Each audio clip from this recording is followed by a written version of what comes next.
Yehovah, please fill me with the Ruach HaKodesh, that I may speak your written words with boldness to those who listen. I ask all these things in Yeshua HaMashiach's name, amen. We'll start with the Shema, listen and obey. Children of Yehovah, pay careful attention and respond. Yehovah is our power and authority. Yehovah works in unity with himself, and you shall act upon your love to Yehovah with your power and authority, with your thoughts in mind, with your entire body, and with all the muchness that you have. Yod, He, Vav, He. Hand, behold, nail, behold. Genesis chapter 42. Now Yaakov saw that there was grain in Egypt. So Yaakov said to his sons, "Why are you staring at each other? Look," he said, "I've heard that there's grain in Egypt. Go down there and buy some for us from there, so that we can stay alive and not die." Thus Joseph's 10 brothers went down to buy grain from Egypt, except for Benjamin, Joseph's brother. Yaakov did not send him with his brothers because he was afraid something might happen to him. The sons of Israel came to buy along with the others that came, since the famine extended to the land of the Canaan. Joseph was governor over the land. It was he who sold all the people of the land. Now when Joseph's brother came and prostrated themselves before him on the ground, Joseph saw his brothers and recognized them. But he acted toward them as if he were a stranger and spoke harshly with them. He asked them, "Where are you from?"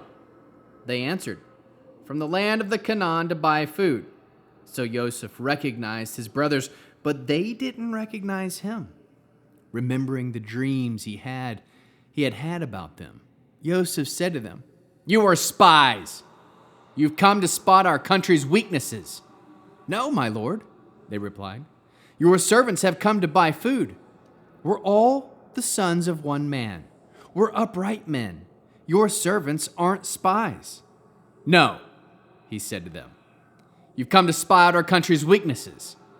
They said, "We, your servants, are 12 brothers, the sons of one man in the land of the Canaan. The youngest stayed with our father and alone, and another one is gone."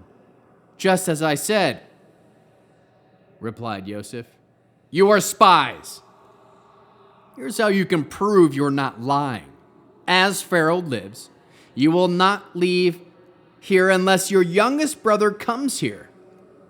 Send one of you and let him bring your brother. Meanwhile, you will be kept in custody. This will prove whether there is any truth in what you say. Otherwise, as Pharaoh lives, you are certainly spies."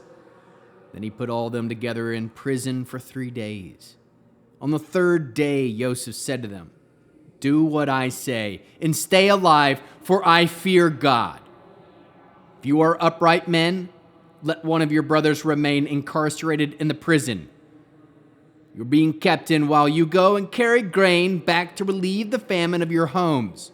But bring your youngest brother to me. In this way, your statement will be verified and you won't die." So they did it.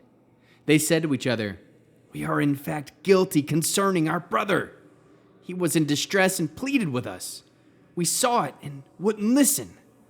That's why this distress has come upon us now." Reuben answered them, "Didn't I tell you, don't wrong the boy?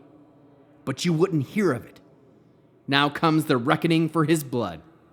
They had no idea that Joseph understood them, since an interpreter was translating for them. Joseph turned away from them and wept. Then he returned and spoke to them. He took Shimon from them among them and put him in prison before their eyes. Next, he ordered that their containers be filled with grain, that every man's money be put back in his pack, that they had been given provisions for the journey. When these things had been done for them, they loaded their grain and their donkeys and departed. But at camp that night, as one of them opened his pack to give fodder to his donkey, he noticed the money. There it was, just inside his pack. He said to his brothers, "My money! It has been restored. There it is, right in my pack."